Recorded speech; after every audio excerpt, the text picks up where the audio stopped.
ನಾಗಲಕ್ಷ್ಮಿ ಚೌಧರಿರವರು, ನಾನು ಕೂಡ ಮಾಧ್ಯಮಗಳಲ್ಲಿ ಅವ್ರು ಹೇಳಿದಂಥ ಮಾತನ್ನು ಗಮನಿಸಿದೆ. ಅವರು ಭಾಳ ಕೇವಲವಾಗಿ ಲಿಂಗಾಯತ ಸಮಾಜವನ್ನು ಮಾತನಾಡಿರೋದು ಅದು ಎಲ್ಲರೂ ಕೂಡ ಖಂಡಿಸಬೇಕಾದಂಥದ್ದು. ಯಾವುದೇ ಜಾತಿ ಧರ್ಮವಾದರೂ ಕೂಡ, ಯಾವುದೇ ಸಮಾಜ ಸಮುದಾಯವಾದರೂ ಕೂಡ ಅದಕ್ಕೆ ಅದರದ್ದೇ ಆದ ಗೌರವ ಘನತೆಗಳಿದ್ದೇ ಇರ್ತವೆ. ಆದರೆ ಅವ್ರು ಹೇಳಿದಂಥ ಮಾತಿದೆಯಲ್ಲ, ಅದು ಭಾಳ ಎಂಥವ್ರಿಗೂ ಕೂಡ ನೋವಾಗುವಂಥದ್ದು. ಬಸವಣ್ಣನವರು ಎಲ್ಲ ತಳ ಸಮುದಾಯವನ್ನೇ ಸೇರಿ ಕಟ್ಟಿದಂಥದ್ದು, ಅದರಲ್ಲಿ ಎರಡು ಮಾತಿಲ್ಲ.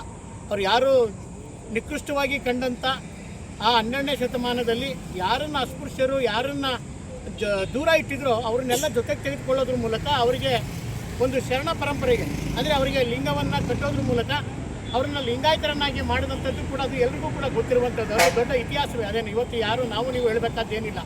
ಆದರೆ ಹೇಳುವ ರೀತಿ ದಾಟಿಗಳಿದೆಯಲ್ಲ, ಅದು ಭಾಳ ಮೌಲ್ಯಯುತವಾದಂಥದ್ದು. ಅದರಲ್ಲೂ ಕೂಡ ಬಸವಣ್ಣನವರು ಮಹಿಳೆಯರಿಗೆ ಕೊಟ್ಟಂಥ ಸಮಾನತೆಯನ್ನು ಯಾವ ಒಬ್ಬ ದಾರ್ಶನಿಕರು ಕೂಡ ಅಲ್ಲಿವರೆಗೆ ಕೊಟ್ಟಿರಲಿಲ್ಲ.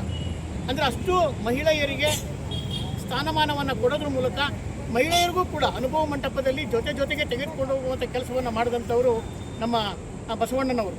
12ನೇ ಶತಮಾನದಲ್ಲೇ ಕೇವಲ ಅಡುಗೆ ಮನೆಗೆ ಮಾತ್ರ ಸೀಮಿತವಾಗಿದ್ದಂಥ ಯಾವುದೇ ಬರವಣಿಗೆಗಾಗಲಿ ಯಾವುದೇ ವಿಚಾರಗಳನ್ನಾಗಲಿ ವ್ಯಕ್ತಪಡಿಸೋದಕ್ಕೆ ಅವಕಾಶ ಇಲ್ಲ ಅನ್ನೋ ಕಾಲಘಟ್ಟದಲ್ಲಿ ಮಹಿಳೆಯರಿಗೆ ಸ್ವಾತಂತ್ರ್ಯವನ್ನು ಕೊಟ್ಟು ಅವರನ್ನು ಕೂಡ ಅನುಭವ ಮಂಟಪದಲ್ಲಿ ಎಲ್ಲರ ಜೊತೆಗೆ ಸರಿಸಮಾನವಾಗಿ ಕೂಡಿಸೋದ್ರ ಮೂಲಕ ಅವರಿಗೆ ಒಂದು ಮಹತ್ವವನ್ನು ಮತ್ತು ಅವರಿಗೂ ಕೂಡ ವಚನಗಳನ್ನು ಬರೆಯುವಂಥ ಮತ್ತು ಅವರ ಅನಿಸಿಕೆಗಳನ್ನು ವ್ಯಕ್ತಪಡಿಸುವಂಥ ಒಂದು ಅವಕಾಶವನ್ನು ಕೊಟ್ಟಂಥವರು ಬಸವಣ್ಣವರು. ತಮಗೆಲ್ಲ ಗೊತ್ತಿದೆ, ಅನೇಕರು ಅಂದರೆ ಆಯ್ದಕ್ಕಿ ಲಕ್ಕಮ್ಮ ಇರ್ಬೋದು, ಬೇರೆ ಬೇರೆ ಹಡಪದ ಲಿಂಗಮ್ಮ ಇರ್ಬೋದು, ಹೀಗೆ ಅನೇಕ ಮಹಿಳಾ ಶರಣರಿಗೂ ಕೂಡ ಶರಣರಷ್ಟೇ ಅವರನ್ನು ಸಮಾನವಾಗಿ ಅವ್ರಿಗೂ ಕೂಡ ಸ್ಥಾನಮಾನವನ್ನು ಕೊಟ್ಟಂಥವ್ರು ಬಸವಣ್ಣನವರು. ಆದರೆ ಹೇಳುವಂಥ ರೀತಿಗಳಿದೆಯಲ್ಲ, ಅವೆಲ್ಲವೂ ಕೂಡ ಇದೆ. ಯಾಕೆಂದರೆ ಅವರು ಉನ್ನತ ಸ್ಥಾನದಲ್ಲಿರುವಂಥವರು, ಮಹಿಳೆಯರಿಗಾಗಿ ಅವರಿಗೆ ಆಗುವಂಥ ಆಗುಹೋಗುಗಳಿಗೆ, ಅವರಿಗೆ ಆಗುವಂಥ ಅನ್ಯಾಯಗಳ ಬಗ್ಗೆ ಹೋರಾಟವನ್ನು ಮಾಡೋದಕ್ಕೆ ಹೊರಟಂಥವ್ರು.